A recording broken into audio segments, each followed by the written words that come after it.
So I decided to do a short video here on the Suzuki Samurai SJ410 backing plate mod.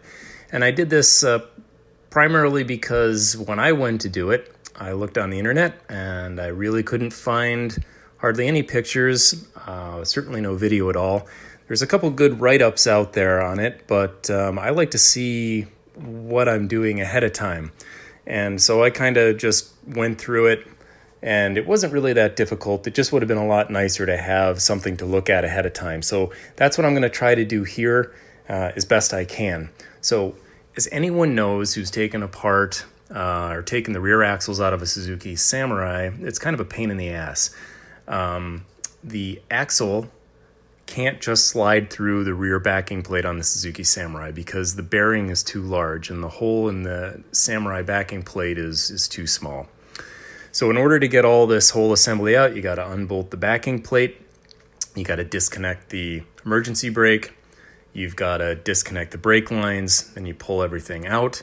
And if you want to get the axle out from the backing plate, then you've got to get your grinder out and you got to cut off the bearing and the retaining ring. And then you go to put it all back together and you're just going to have the same problem next time.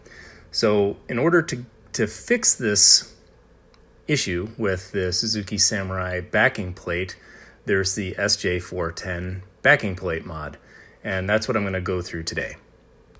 So here are the steps in some video and pictures of the SJ410 backing plate mod.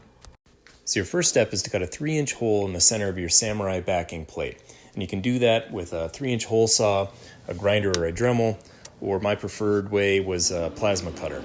And I think that's probably the cleanest way to do it.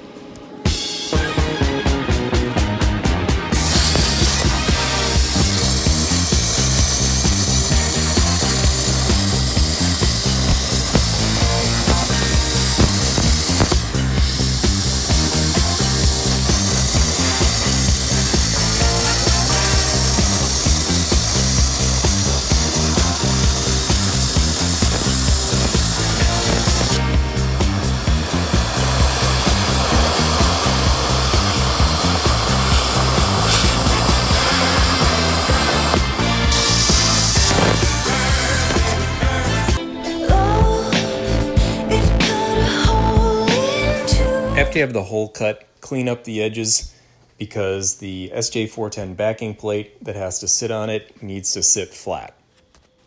So the next step is optional, but I think it's really worth it. You want to notch the SJ410 backing plate so that it slides over the diameter of the axle just beyond the bearing surface. And you want to do this so that you don't have to install a backing plate on every axle, behind the bearing.